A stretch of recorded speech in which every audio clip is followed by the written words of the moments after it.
연료가 좋더라. 친구는 오랜 친구 중하고 국민연료 썬연료. 세계에서 가장 많이 팔리는 부탄가스 썬연료. 국민연료 썬연료.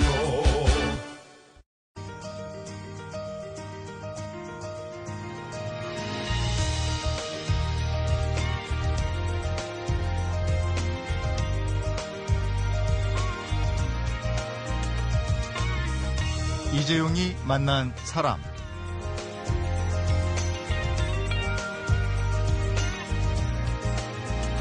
(2008년 5월 9일) 엄마가 희소난치병으로 쓰러져서요. 부모는 집을 팔아 병원을 전전하면서 지내고 아이 셋은 각자 뿔뿔이 흩어져서 지내는 가족이 있습니다. 아빠는 아내 곁을 3시간 이상 비울 수가 없어서 직장, 혼자 있는 시간 모두를 포기했고요. 세 아이들 역시 원하는 삶과는 거리가 멀어졌지만 서로 통장에 10,000원을 주고받으면서 문자로 안부를 주고받으면서 엄마와 아내를 굳건히 지켜내고 있습니다. 사랑은 그만둘 수 없는 것이었다. 이렇게 이야기하는 남편 김재식 씨를 1년 중 그 어느 날보다도 사랑 얘기를 가장 많이 하게 되는 날 크리스마스에 만나보도록 하겠습니다.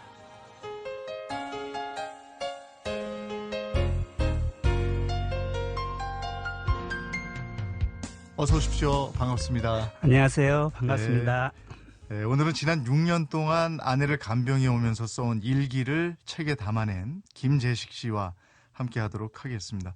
아내 곁을 3시간 이상 비울 수 없다고 하셔서 저희가 모실 때 오가면서 걸리는 시간 또 방송 시간 이렇게 계산해보고 연락을 드렸는데 지금 아내하고 떨어져 계시니까 지금 스튜디오에 나와 계시니까요. 그러면 지금은 아내와 누가 계시는 거죠? 원래는 오늘 혼자 있으려고 그랬습니다. 병원의 병실에서 네. 이제 좀 조치를 하고 혼자 있을 예정이었는데 집사람이 남의 폐를 끼치는 게 싫다고 이제 네. 아들 자취방에 가서 혼자 있겠다. 그래서 좀 다퉜어요. 싸우고 이게 목소리로. 그러다가 이제 대학생 3학년인 아들한테 네. 오늘 하루 좀 맡겼습니다. 맡기고 나오면서 아들 잘 부탁해 그랬더니 아들이 잘 봐주겠다고 그렇게 해서 마음 놓고 왔습니다. 지금 그러면 저희도 안심이 되네요. 3시간 이상을 비우면 안 되는 이유가 있나요?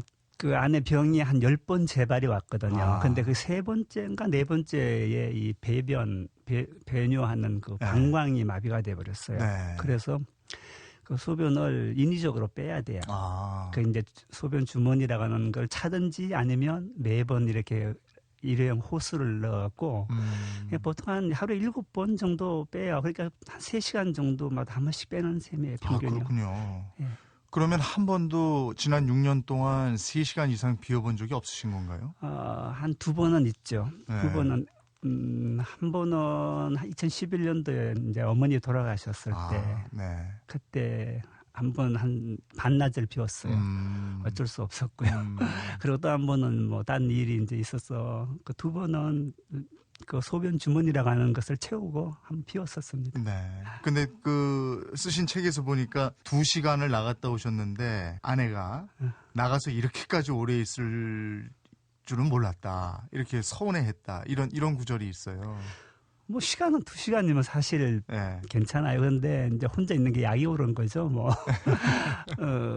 이게 병원 생활 오래 하다 보니 운동이 필요해요. 제가요. 몸이 점점 이제 수면이 불규칙하고 모자라고 뭐 온갖 스트레스도 있고 하니까 그래서 저녁마다 한 2시간씩 운동을 해요. 2시간 넘지 못하고 거의. 근데 어느 날은 이제 뭐 아이하고 좀 얘기하고 어느 날은 또 병원 분들하고 이제 커피 한잔 하고 이러고 어느 날은 아내가 좀 속이 상하죠. 왜 날 혼자 놔뒀어? 혼자 두고. 보통 운동은 한 1시간 반에서 2시간 안 넘기고 돌아옵니다. 그래서 그럴 때 아마 속이 상했을 거예요. 6년을 한결같이 간병하는데 그 2시간에 화를 내는 아내를 보면서 덩달아 화가 나는 경우는 없었습니까? 화나죠. 내 인생 다 줬는데 하루에 2시간도 안 주냐 이제. 근데 집사람은 1시간도 못 나가니까요. 그러니까 내 입장에서 보면 속상하는데 바깥 바람도 막 쐬고 저는 주로 걸어요 운동을. 예. 2시간을 노래 듣고 걷는데 바깥에 10분도 못 걷는 사람 입장에서 침대에 누워 하루 종일 있는 사람 입장에서 보면 네. 제가 얼마나 얄밉겠어요. 그리고 커피 마시고 그 놀고 온 얘기를 하면 이제 서러운 거죠. 예. 서러워서 그래서 그래요. 근데 그 정확한 병명이 뭔가요? 대빅시병이라고도 하고 보통 영어로 MS라고 이렇게 얘기를 하는데 이제 네. 희귀 난치병 그 분류하는 거는 다발성 경화증이에요. G35번이라고 하는 코드 번호로 다발성 경화증 그렇게 얘기해요. 갑자기 그러면 그 병이 온 겁니까? 그러니까 면역 질환 계통의 하나인데요. 네. 그러니까 루게리, 류마티스, 이런 루푸스 이런 그 희귀 난치병 종류가 다 그래요. 예. 어느 날 증상이 나타나기 시작하면 갑자기 빠른 속도로 심각해지는 그런 종류죠. 근데 쓰러진 날이 결혼 기념일이셨다고요? 증상이 나타나기 시작한 거는 아이 생일날이었었어요. 2008년 5월 9일 날. 예. 아이 생일을 딸아이가 5월 9일인데 한 4개월 동안 병명을 몰랐어요. 네. 그리고 이제 걸어서 다니면서 자기가 정형외과 디스크다 뭐다 이러고 다니다가 아주 심해진 게 결혼 기념일 때 9월 3일인데 저희가 입원을 했죠. 응급실에. 네. 도립병원 가고 거기서 안 됐어. 대학병원 또 가고. 근데 척수종양이라고 진단받은 게 결혼 기념일이었었어요. 그날 알은 게. 그랬군요. 자녀분이 셋이던데 네. 그러면 엄마가 이렇게 쓰러진 날 몇 살이었습니까? 큰아이가 대학교 막 입학한 1년이었고 네. 둘째 아이가 이제 대학 준비하는 중이었고 음. 이제 막내가 초등학교 5학년이었죠. 네. 그럼 그때부터 이렇게 엄마와 떨어져서 아빠와 예. 떨어져서 예. 셋이 살게 된 거예요? 한 1년 정도 지나서 각자 살았어요. 이제 큰 아이는 군대 가는 바람에 네. 떨어지고, 둘째 아이는 또 제가 이제 병원비는 감당이 안 돼서 집을 처분하고 보니까 같이 있을 자리가 없었어요. 그래서 둘째 아이는 편의점 아르바이트 또 에브랜드 식당에 기숙사에서 또 아르바이트 근무하고 이러다가 이제 군대 자원해서 가버렸죠. 네. 그리고 막내 딸만 이제 외할머니 집에서 고등학교 들어가는 3월까지, 올 3월까지 혼자 지냈죠. 그럼 그게 6년 전 상황이군요. 예. 안 그래도 오늘 올라오면서 제가 한 3시간 그리고 한 3번을 차를 갈아타고 왔거든요. 네. 근데 그 아이 생각이 나더라고요. 그 아이가 그때 4번을 갈아타면서 한 5시간 걸려서 일산으로 왔었어요. 충주였어요. 한 달에 한 번씩. 예. 그렇게 2년 가까이로 올라왔던 기억을 오늘 내가 올라오면서 느꼈습니다. 얘가 많은 생각을 하면서 오고 갔겠구나. 고단했겠다. 네. 그런 생각을 했었습니다. 그럼 그때 군대 갔다 왔으면 지금 복학했다가 직장도 잡고 아니, 이제 대학 3학년이에요. 그렇군요. 네, 복학하고. 그리고 따님이 고등학교 진학하는데 아빠 직업을 뭐라고 쓰면 좋겠냐고 그래서 엄마 간병인이라고 써라. 이렇게 하셨다면서요? 어느 날 전화가 왔더라고요. 네. 선생님이 입학하고 얼마 안 됐는데 이걸 가정 쓰라고 하는데 아빠 직업에 뭘 써? 이랬어. 네. 아니 무직이라고 쓰기도 좀 그렇고 그 간병하는 게 무슨 부끄러운 건 아니잖아요. 네. 그래서 엄마 간병하니까 엄마 간병인이라고 써. 실제로 간병인이라는 직업이 또 있으니까요. 예. 그렇게 쓰라 했더니 창피해. 선생님도 보고 친구도 다 할 텐데 그래서 그게 왜 창피해? 괜찮아. 그러고 아마 알아서 쓸게 그랬거든요. 모르겠어요. 뭐라고 썼는지 모르세요? 네, 확인 안 해보셨어요? 네. 아니 그리고 또 따님이 혼자 컨테이너 박스에 지내면서 학교 다니고 막 이렇게 어려울 텐데 엄마 아빠 커플 티셔츠하고 커플링 선물하고 이랬다고요? 네, 그게 2011년 9월 달인가 보다. 그때요. 재작년이네요. 네. 갑자기 8월 말쯤에 아주 더웠죠. 전화 가서 아빠 너무 더워. 버스 터미널 가는 중인데 이래 충주에 있어요. 혼자 살 때죠. 너 사 먹어. 팥빙수 하잖아. 그랬더니 돈이 하나도 없어 그래요. 근데 걔가 원래 짬돌이에요. 무슨 일만 있으면 나한테 밥값이다. 시험 끝나면 유럽이다. 그렇게 돈을 뜯어내서 꼬박꼬박 저금하던 애거든. 몇 년 동안을. 내가 아는데. 근데 돈이 하나도 없다 그래서 물었더니 얘기를 하더라고요. 엄마 아빠 결혼기념일로 선물 샀다. 그러고 돈 하나도 없어 이래요. 그래서 10,000원을 보내줬죠. 돈을 주고 그걸로 사 먹고 와 그랬죠. 그랬더니 그거를 집사람과 내 금반지를 만들어 왔더라고요. 병원으로 갖고 왔어요. 네. 결혼기념일 때. 그러니까 탁탁 다 털어서 사고 모자라서 깎고 금방 사장님이 그 내용을 알고 좀 깎아줘서 모자라는 거는 그냥 해주셨나 봐요. 그러니 돈이 10,000원도 안 남았어. 그러니까 저희가 결혼할 때 사실 반지도 없이 시작을 했거든요. 아. 그 아이 덕분에 지금 차고 있습니다. 보이지 그거네요. 않지만. 저는 보고 있는데 네. 예쁜 반지를 마음이 찡하셨겠어요. 예, 너무 고마웠죠. 그러면서 사는 얘기 앞으로 5년 동안은 결혼 기념일에 선물 받을 생각하지 마 이러더라고 아이가요. 네. 근데 그 다음에도 뭐 조그마한 거 또 주더라고요. 잘 키우셨네요. 네. 글쎄 모르겠어요. 간이 크다고 저 사람은 그래요. 아니, 한 그렇게 40만 원 넘는 돈을 모은 알뜰살뜰 돈을 모아가지고. 예, 그걸 다 틀어서 쓸 수 있다는 건 제가 네. 보기에는 간이 큰 거죠. 참 초반에는 직장 생활을 병행을 하셨는데 너무 힘들어서 아내 병원으로 가는 영동 고속도로에서 핸들을 확 꺾고 편해지고 싶었다. 이렇게 또 기록이 있습니다. 비 올 때 우산을 씌워주는 사람보다 비를 같이 맞아주는 사람이 더 위안이 된다는 구절의 책이 있는데 다 같이 비를 맞아주는 심정으로 김재식 씨가 지내온 지난 6년간의 삶의 얘기 함께 해주시면 좋을 듯 싶습니다. 사람, 시대, 그리고 이야기. 이재용이 만난 사람. 이재용이 만난 사람, 오늘 초대 손님은 지난 6년 동안 아내의 간병 일기를 책으로 담아낸 그러니 그대 쓰러지지 마라의 저자 김재식 씨입니다. 사람들이 제일 궁금한 것 중에 하나가 이걸 거예요. 그 6년 동안 지금 간병을 해오셨으니까 그럼 생활은 대체 어떻게 하고 있는가? 병원비, 학비, 또 교통비, 식비 이런 것들이 있을 텐데 이런 것들은 어떻게 해결하고 계십니까? 어느 책에선가 제가 봤어요. 신앙인이란 답이 없는 길을 사는 것이다. 뭐 이렇게 본질이 이긴다라는 책인가 그랬었는데요. 네. 저도 신앙인이긴 한데 사실 답이 없어요. 이 얘기를 사실은 동네 주민센터 분이 한번 물어보셨어요. 네. 아이가 이제 학교 교육비를 감면받기 위해서 집 조사, 재산 조사를 하는데 계속 묻는데 아니요, 수입 없어요, 직장 없어요, 뭐 이러니까 그럼 생활은요? 그럼 생활은 이렇게 네. 계속 묻더라고요. 근데 정말 없는 걸 없다고 할 수밖에 없는 상황이죠. 처음에 이제 아프기 시작하면서는 검사비가 너무 나고 해서 한 1년 했더니 집이 하나 팔아서 다 나가더라고요. 네. 그다음에 뭐 이제 방송에서 모아주신 모금한 돈으로 치료비도 하고 뭐 생활비도 쓰고 버티고 했는데 사실 알게 된 이분 저분들이 조금씩 그때마다 이렇게 연결된 걸로 사는데 그걸 대책이라고 할 수가 없잖아요. 네. 제가 도와주시는 분이 돌아와서 생활합니다 이러면 그거 믿으시겠어요? 그리고 올지 안 올지는 모르는 상황인데 네. 그래서 사실 없습니다 대책은. 그랬더니 주민센터 분이 나중에 믿기도 어렵고 네. 뭐 이런 그래요 이러고 말아요. 사실 답은 없습니다. 없는데 밥이나 차비나 뭐 밥 먹고 이런 건 돈이 사실 들어가야 되잖아요. 네, 그렇죠. 아무리 마음을 기본적으로 생활이 돼야 되니까. 마음을 내가 뭐 불행하다고 생각 안 든다고 해도 현실적으로 들어가는 돈은 들어가야 되는데 국가에서 이제 그 희귀 난치병 간병비가 한 30만 원 나와요. 네. 그리고 장애인 그 수당이 한 10만 원. 그 40만 원이 고정적인 건 전부 다죠. 그 외에는 전부 이제 이분 저분들 저희 뭐 뉴스 라디오 뭐 저희 혹시 그 했던 분들이 이제 교회 쪽 이런 분들이 도와주셔요. 저 이름도 모르고 얼굴도 몰라요 사실은. 근데 3시간 이상 자리를 비울 수 없으니까 네. 직접 그 경제 활동 할 수도 없는 없었죠. 노릇이고. 예, 없었고 네. 그런 정말 안 믿어져요. 저도 안 믿어요. 그 우리 그 둘째 아들이 그래요. 아버지 저도 못 믿겠어요 이러는 얘기를 하더라고요. 이제 뭐 필요하거나 병원을 또 저 사람이 지금 6개월에 한 번 정도씩 그 비슷한 항암제를 맞아야 돼요. 네. 계속 맞아요 네. 지금까지. 앞으로도 난 평생 할 것 같고 수백만 원씩 해요. 어떻게 지내왔는지 몰라요. 저도 그걸 생각하면 불안한데 하여간 그렇게 연결해서 여러분들이 그걸 감당해 주셔서 사실 지금까지 왔어요.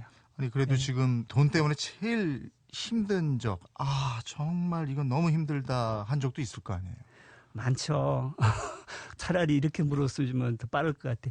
돈 걱정 없이 지낸 시간이 있느냐 물으시면 차라리 몇 번 정도는 늘 그렇죠. 늘 네. 그렇고 특히 아이 이제 그 막내 아이가 이제 어렸으니까요. 네. 그 아이의 뭐 겨울 되면 옷가 그리고 보일러도 사실 처음에는 없어서 추운 데서 좀 버텼어요 아이가. 네. 근데 누가 해주셨고 뭐 그리고 이제 철 따라 바뀌는 교육 뭐 비가 좀 들어가죠. 네. 아이들이 학비만 면제를 받아도 네. 그걸로 되진 않잖아요. 10대인데. 그렇죠. 그럴 때 마음이 조금 아프죠. 그 외에는 뭐 아예 걱정을 할 수가 없고요. 음. 걱정을 하면 감당이 안 되니까. 뭐 경제적인 문제도 그렇지만 네. 왜 긴 병에 효자 없다고 그러잖아요. 지금 6년 동안 그 옆에서 항상 간병 생활을 하면서 사람 때문에 마음 아팠던 적도 있을 것 같아요. 많죠. 이제 조금 기분이 좋을 땐 잘 넘어가요. 네. 저도 아내도 넘어가고. 근데 몸이 막 이제 아픈 증상들이 심해지고 이러면 몸이 지치죠. 네. 그럴 때 형제들이나 친척들이 막 발길이 떠매질 때 네. 2달, 3달 그럴 수밖에 없어요. 그런데 네. 저희가 병원 한 15군데 이상을 옮겼거든요. 뭐 혹시 강릉, 뭐 수원, 아예 안 간 데 없이 용인, 뭐 일산 그렇게 옮겨 다니는데 따라다니는 것도 한계가 있죠. 네. 나중에 멀어지더라고요. 근데 그렇게 힘들어가 있는데 조금만 도와줬으면 밥이라도 누가 좀 한 끼 사주러 왔으면 이게 네. 뭐 없었어가 아니라 네. 그럴 때 아무도 안 올 때 참 쓸쓸했죠. 외로우니까. 예, 외롭죠. 예. 이렇게 그런 사람들은 끝까지 감당하기 참 힘들구나 그랬는데 모르는 분들이 오기 시작하더라고요. 정말이에요. 가족, 형제, 친척들은 뭐 한 1년, 3년 넘어가니까 이제 어렵죠. 예. 계속해서 온다는 건 너무 어렵고. 근데 전혀 얼굴도 모르던 분들이 병실에 와서 이름을 대고 누구 네. 어디 계시냐 이렇게 하면서 오는데 더 많은 분들이 와요. 지금은. 그래서 사람에 대해서 좀 서운했다가 다시 고맙습니다. 예. 무지 고맙습니다. 아니 근데 이제 오늘 방송국에 올 때도 좀 힘드셨는데 일주일에 하루만이라도 누가 좀 이렇게 교대를 해주고 이러면 훨씬 좀 좋을 것 같은데 아무도 없나요? 훨씬이 아니고요. 네. 두 손 들고 대한민국 만세를 부를 수 있습니다. 근데 안 돼요? 그 의학적으로는 돼요. 네. 그러니까 이제 유급 간병인들이 뭐 병원마다 없는데 없죠. 네. 근데 초기에는 집사람이 너무 심해서 간병인을 둘 수가 없었어요. 네. 중증이 너무 심하니까. 근데 그 뒤로 이제 좋아졌는데도 아내가 대변 소변을 네. 사람 손을 통해서 해야 되는데 남에게 네. 맡기기 싫다고 그러는 거죠. 음. 아이들도 있죠. 저도 이제 아이들도 있는데 남자들 둘이니까 위에가 막내가 딸인데 네. 너무 어리고. 네. 아들들에게 여자로서 아무리 엄마지만 그 화장실 데려가서 옷을 벗고 그걸 뭐 하거나 침대에서 그걸 갈 수가 없고 그 영화 아무런가 하는 데서도 그랬었죠. 그 부인이 자존심이 무척 강한데 침대에서 소변을 보고 침대에 젖었을 때 남편 할아버지에게 막 화를 내죠. 자기가 대놓고 그렇지. 예. 그 마음이 이해가 예. 돼요. 예. 그래서 남에게 신세를 지고 그런 거를 맡기고 싶지 않다. 네. 어떤 분은 유급 간병인 돈을 50만 원을 보내줄 테니까 주고 한 3일 동안 내가 좀 네. 쉬고 오라. 네. 제가 방에서 딩글딩글 굴러보는 게 소원이거든요. 예. 침대가 좁은 데서 6년을 지내니까 그거 한번 해보고 싶다고 그러니까 누가 얘기를 하셨어요. 그래서 내가 한 3일만 유급 간병인 쓰고 나 휴가 좀 주면 안 돼? 그랬더니 우울해하더라고요. 그래서 없앴죠. 예. 그런 이유로 못합니다. 예. 간병인을 둘 수 있는데 그런 부분이 간병할 때 제일 힘드신가요? 힘들죠. 예. 제가 너무 힘들고 지쳐도 무슨 말을 하거나 짜증을 내면 네. 집사람은 자기 때문에 그러니까 네. 자책이 되어서 돌아 누워요. 네. 카텐을 치고 그쪽을 얼굴을 보고 돌아 누워서 1시간, 2시간을 안 돌아봐야 이쪽을 네. 저쪽을 울고 있는 거죠. 네. 그러니까 막 속상하고 화가 나면 저녁에 나가서 걸으면서 막 소리를 지르면서 걸어서 저는 풀어요. 집사람한테 네. 못 풀어요. 네. 내가 한마디만 하면 2배, 3배로 그냥 마음이 막 그 흥크러지니까 네. 집사람이.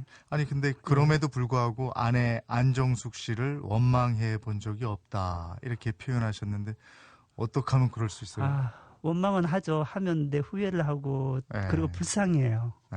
그 병이 그 3가지 원인에 온다고 예상만 지금 하는데 셋 중에 가장 높은 이유를 스트레스로 봐요. 그래요? 유전적 원인 하나, 바이러스의 침입 하나, 그다음에 스트레스 원인 이 3가지 중에 원인으로 보는데 가장 높게 보는 게 스트레스거든요. 그러니까 제가 한 20년 결혼 생활하면서 아내가 결혼 생활에 그렇게 행복하고 많이 웃고 안 했다는 걸 아프고 난 다음에 알았거든요. 저는 잘한다고 했죠. 잘하셨을 것 같은데. 네, 주위에서는 예. 뭐지 뭐 저런 남편 없다고 얘기하는데 그게 문제가 아니고 여자의 마음이나 이런 걸 이해하는 데서 저는 많이 모자라.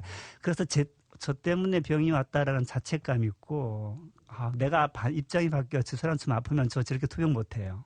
저는 뭐 일찌감치 아마 보내달라고 이제 그건 너무 힘든 그 고통, 통증이 있었거든요. 네. 숨을 못 쉬었어. 잠을 못 자고 하니까. 근데 그걸 대신하니까 고맙기도 하고 그래서 집사람한테 사실 원망하려다가도 그게 걸려요. 근데 병은 정말 미워요. 이 희귀병, 난치병이라는 거 왜 왔는지 이 병은 막 어떤 때는 욕을 해. 병원 계단 내려가서 너 왜 왔어? 넌 어떤 놈이야? 너 잡아 죽일 거야. 뭐. 너무 속상하죠. 무슨 차에 받친 것도 떨어진 것도 아니고 뭘 잘못 먹은 것도 아니고 아무 이유 없이. 그냥. 네. 5월 5일날 달리기까지 한 사람이 5월 9일날부터 다리 한쪽을 못 썼으니까요. 아침에 일어나고부터 이상해 목이 어깨가 아파 뭐 이러면서부터 시작된 거니까 너무 억울하고 속상하죠. 근데 희귀 난치병 앓는 분들이 다 그래요. 외부로부터 아무런 타격이 없는데 속에서 면역 질환은 다 그렇거든요. 그러니까 병원 미워요. 그런 병이 왜 있는지 모르겠어요. 네, 아내가 귤을 까주는데 그게 그렇게 감동적이었다 이렇게 표현하셨네요. 그때 좀 울었어요. 저도 잘 안 울거든. 제가 독해요. 근데 그때 계단을 나가서 그랬죠. 한 2년 동안 돌덩어리처럼 살았어요. 목을 가누지 못하고 목 아래는 아무것도 안 되는. 그런 병이군요. 손가락을 꼼짝거리는데 1년 걸렸어요. 그리고 손바닥을 이렇게 등으로 뒤집는데 또 1년 걸렸고 한 2년 걸렸을 때 어느 날 침대에서 막 땀을 얼굴이 뻘개지면서 이 귤을 까더라고요. 혼자 몰랐는데 언뜻 보는데 그래가 아주 막 물을 흘리면서 만들어 놓은 걸 갖고 나보고 먹으라고 준 게 첫 번째 그 귤을 까준 건데 그걸 먹으면서 이 정도까지 오기에 얼마나 많은 것들이 생각이 나는지 그래서 내가 나가서 좀 혼자 울었죠. 그거는 가능성이거든요. 귤 하나를 까낼 수 있으면 그럴 수도 있어요. 지금 그러니까 걷지는 못하는데 일어설 수는 있으니까. 조금 호전이 돼가는 것 같아서 그건 참 다행이네요. 근데 한 4년 동안 재활한 게 지금은 이제 한쪽 손, 두 다리나 한쪽 손은 못 쓰고요. 한쪽 손은 숟가락은 내요. 그렇군요. 그거 배가 밥 다 먹이든가 안 하니까 너무 좋죠. 아이 키우다가 아이가 컸을 때 그 심정 아실 거예요. 참 내 손으로 귤 까먹는 이 평범하고도 평범한 일상이 누군가에게는 기적이고 감동이고 또 누군가의 작은 마음 씀씀이가 이분들에게 기적을 일으켜서 이를 악물고 살아내야겠다는 힘이 되기도 한다는 걸 또 새삼 알게 됩니다. 그래서 이번엔 이분들한테 살아내는 힘을 오히려 우리가 좀 배워보려고 합니다.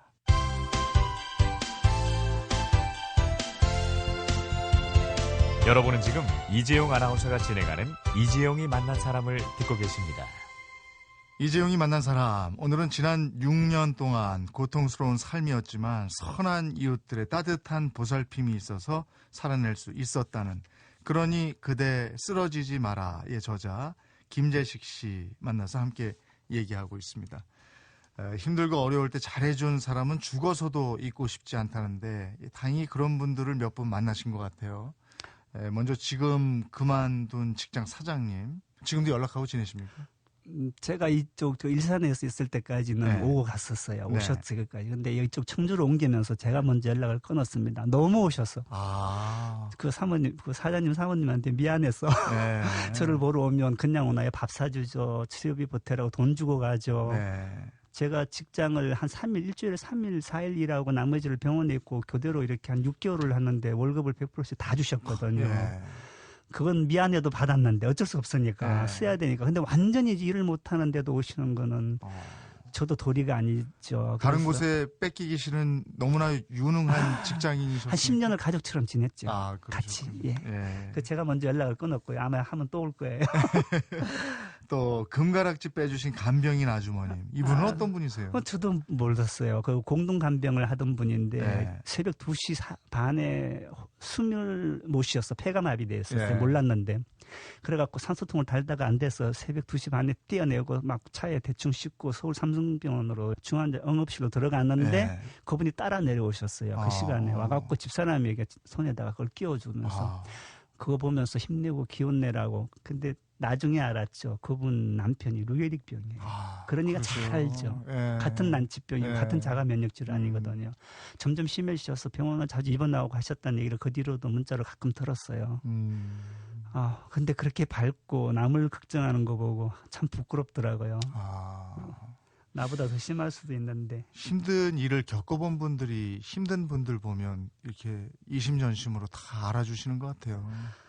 그렇죠. 귤 까먹고 행복하다고 감동을 받는 사람은 정상인들은 몰라요. 건강한 사람들은 모르죠. 저희들은 그게 너무 기쁘고 그 하나로 앞으로 더 좋아질 어떤 그런 상상을 하는 것이 그것이 이제 가진 게 없고 좀 바닥에 있는 사람에게 주는 어떤 비결 축복인 것 같아요. 작은 일에도 너무너무 기쁘고 힘나고 하는 거 이거는 인위적으로는 잘 안 되고 생각으로는 안 되고요. 네. 그 환경에 빠지면 그 많은 게 또 어떻게 보면 오히려 더 좋은 그 계기가 돼요. 네. 그런 또 것 같아요. 네. 따님 통장으로 다달이 몇만 원씩 넣어주는 분도 계시다는데 이건 누구십니까? 아, 근데 뭐 아이가 그 이제 방송에 모금 방송 나갈 때 아이가 혼자 초등학교 때 5학년 때 6학년 때죠. 혼자 거기 지내는 걸 이제 그걸 보고 아는 사람들이 아, 큰 애들이야 남자들이야 뭐 어디 가서 굴러 먹어도 먹고 살죠 사실. 구분 안 나는데 아, 딸아이는 너무 혼자 저기로 있는 게 불쌍하고 안 됐으니까 그때부터 뭐 학교 담임했던 선생님 또 집사람 친구였던 고등학교 친구들 뭐 이런 용돈을 가해한테 보내준 거예요. 지금까지 많이 모았죠 걔가. 그런데 안 주죠 제가. 그 아이는 그 귀한 돈은 아이가 이제 대학 갈 때 등록금을 쓰든지 이러려고 제가 걔가 부자예요 저보다. 그렇게 지금까지 주세요 몇 분들. 예. 또 의사 선생님도 한 분 계시다고. 아, 결정적으로 제가 뭐 마음 정성은 제가 있어도 의학적으로는 저는 못하죠. 아무것도 못하는데 그 제발 10번 와서 장기가 망가졌는데 그때부터 수독을 시켜주신 분이에요 선생님이에요. 그게 원래 상당히 그 어려운 결단을 하셨는데 그 지금 쓰는 약이 예방을 하는 약, 치료는 없고 약이야죠. 예방하는 약이 원래는 의사 선생님이 자기 부담을 안아야만 시술을 해줄 수 있는 약이거든요. 그 복지부에서 허용이 안 된 약이고 보니까 다른 병에 쓰라고 하는 약을 이 병에 쓰는 거니까. 근데 그걸 감안하고 했어서 그 뒤로 재발을 지금 한 4년째 안 하고 재활 치료받고 회복이 돼 가는 거예요. 이게 너무 고맙죠. 아, 그렇군요. 처음엔 안 받아준다 그랬었어요. 입원 못 해주겠다. 너무 심한 상태고 그 상태에서는 치료를 아무리 해도 20% 이상은 회복 가능성이 없다 그랬죠. 그런데 어느 날 한 3년 지나서 집사람이 그 선생님 앞에서 일어섰어요. 손을 잡긴 했지만 다리를 세우고 선생님이 너무 기뻐하시더라고요. 자기 예상보다 너무 좋다고. 참 고마운 분들이 많으신데 너무 고마워요. 얘기 나온 김에 그동안 고맙게 해준 분들에게 오늘 이제 크리스마스잖아요. 그래서 크리스마스 선물로 감사의 크리스마스 카드를 구두로 좀 전해주시면 어떨까 싶네요. 그 제가 아까 잠깐 얘기했지만 이제 형제 친척분들은 어느 정도 감당하다가 이제 조금 멀어지고 이제 얼굴 이름 많은 분들이 이렇게 이제 오시다가 지금 사실은 얼굴도 이름도 모르는 분들이 더 많이 우리 가족을 도와주기도 하고 그러시거든요. 그래서 제가 이분들에게 카드를 보낼 길이 없죠. 이럴 때 한번 고맙다고 인사를 하겠습니다. 얼굴도 모르고 이름도 모르고 우리를 도와주시는 분들에게 정말 감사드립니다. 여러분들이 천사고 여러분들이 영웅입니다. 애국자시고 고맙습니다. 그분들께 말고 이번에는 온전히 견뎌주고 있는 아내와 아이들에게도 크리스마스 카드 한번 써주셔야죠. 사실 가장 고마운 건 집사람입니다. 아내. 왜냐하면 사실 몇 번을 죽고 싶다고 얘기도 본인이 했고 지금도 가끔 해요.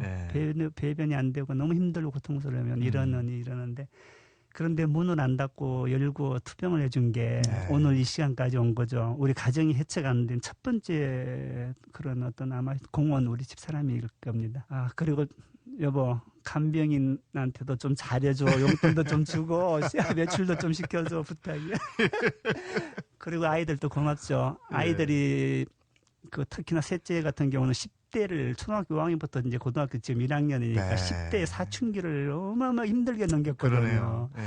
근데 일탈을 안 하고 뭐 남들이 걱정하는 일들이 없이 또 뭐 경찰서인데 오세요 이런 얘기 한 번도 안 듣고 그리고 위에 두 아이들도 자기 몫을 해줬어요. 뭐 군대에서도 1년을 유급으로 돈을 벌어서 등록금을 자기가 마련하고 둘째는 뭐 알아서 돌아다니다가 또 자원에서 군대 가지고 원망을 한 번도 안 들었어요. 오죽하면 제가 올 7월인가에 제가 문자를 보내서 혹시 엄마 아빠가 갑자기 세상을 떠날지 모르는데 마지막으로 니들한테 잘못한 게 있는지 미안한 게 있는지 한번 물어보고 싶다. 원망이 있든지 뭐든지 얘기를 해라. 그러고 문자를 보냈더니 답이 왔는데 세 아이들이 하나도 원망을 안 한다는 얘기를 진심으로 하더라고요. 아, 이건 복이죠.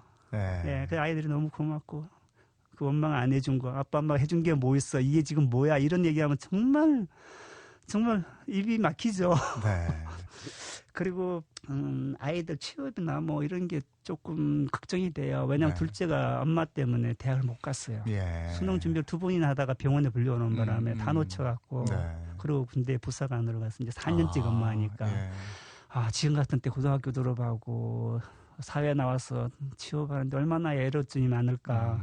그것도 우리 때문에 그러니까. 근데 큰아이하고 뭐 셋째는 뭐 덜 미안한데 둘째는 나하고 교대로 엄마를 돌보느라 너무 핸디캡이 많아졌어요. 예. 그래서 좀 취업 문제 걱정이 되고. 예, 선택의 여지가 없이 묶인 우리 두 사람과 우리 두 사람을 알게 되었다는 이유 하나만으로 사랑을 줄 수밖에 없었던 많은 이웃들에게 말하고 싶다. 사랑합니다. 사랑해 주셔서 이 한마디를 너무나 하고 싶었다. 김재식 씨가 책을 통해서 한 말입니다.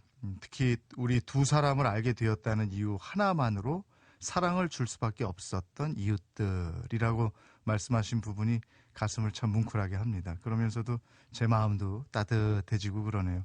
오늘 아주 귀한 크리스마스 선물을 받은 것 같습니다. 안정숙 씨 꼭 건강하시고 행복하시길 빌겠습니다. 오늘 함께해 주셔서 고맙습니다. 아유, 감사합니다. 그대는 내게 행복을 주는 사람. 당신은 사랑받기 위해 태어난 사람. 지금도 보고 싶은 사람은 그때 그 사람. 대한민국 대표 라디오 토크 프로그램은 이재용이 만난 사람. 오전 11시 10분. 이재용이 만난 사람. 오늘은 희소 난치병을 앓고 있는 아내 곁에서 남편이 써내려간 6년 동안의 일기를 모은 에세이 그러니 그대 쓰러지지 마라의 저자 김재식 씨를 만나봤습니다. 남이 떠주는 밥을 먹으면서도 죽음은 그렇게 만만치가 않았다. 그래서 너무 멀리 보지 않기로 했다. 그건 낙심만 하게 되기 때문이다. 지금은 그것이 내가 살아가는 방법이다. 아내 안정숙 씨가 휴대폰에 문자로 쓴 편지에 있는 구절인데요. 맨 마지막 문장이 이를 악문답니다. 이분에게 죽고 싶은 마음을 일으켜서 이를 악물고 살게 만든 것. 그건요. 이분에게서 한순간도 등을 돌리지 않은 가족과 이웃이 있었던 것 같습니다. 사랑을 나누는 날 크리스마스에 함께한 이재용이 만난 사람. 오늘은 김현철, 안정아, 홍수연이 부른 크리스마스에는 축복을 들으면서 마무리하겠습니다. 내일 뵙겠습니다. 고맙습니다.